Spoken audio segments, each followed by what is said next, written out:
Hey there again, Michael Sipe, COO of the Strategic Advisor Board and owner of Sipe Coaching and Consulting, where I'm a leadership coach helping executives find that work-life balance. All right, we got a question from a viewer, from Dale. Do you need a chief of staff? Well, that'll be our topic today on empowered leadership. So, great question, Dale. I think it's important to think about the tasks a CEO or business owner typically has.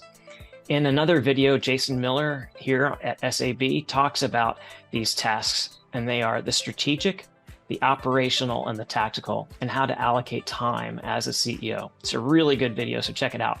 But here, just to be clear, strategic is the vision, operational is the running the company, and the tactical is the administrative side to support the operational and the strategic.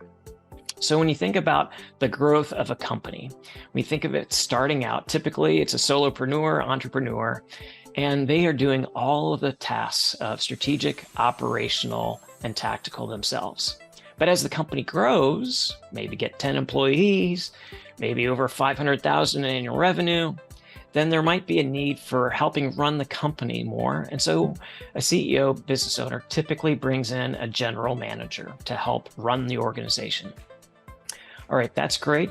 But what happens when the company gets even larger? Maybe it's over 2 million in annual revenue, maybe over 100 employees, and you have different divisions within the organization.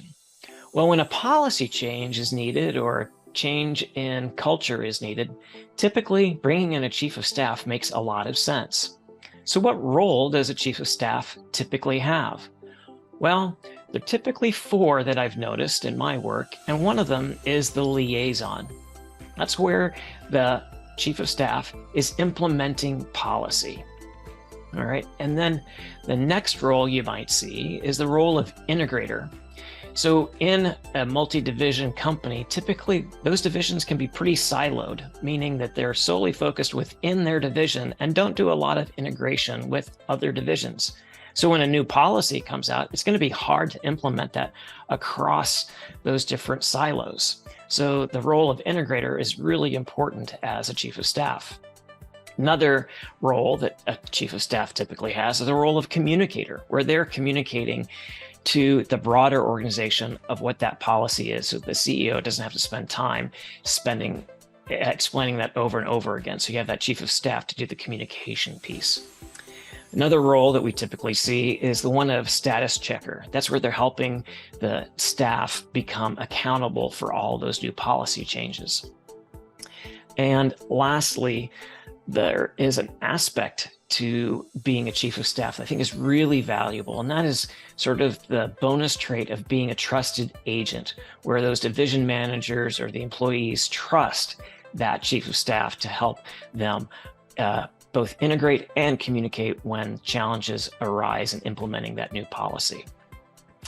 And one of the things obviously a chief of staff needs to have and have that knowledge base is they have to understand the needs of the whole organization. So bringing that in is a great quality of a chief of staff. All right, so Dale, I hope that answers your question. And for those of you who have challenges with a larger organization running it, maybe you need a chief of staff. If you have questions on that, please feel free to reach out to us at the Strategic Advisor Board. The link's down below. If you liked this video, felt it was helpful for you, please like it.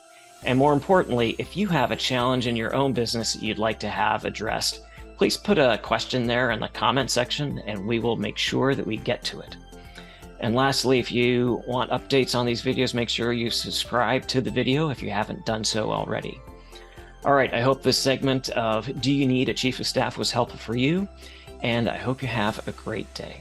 Thanks for watching.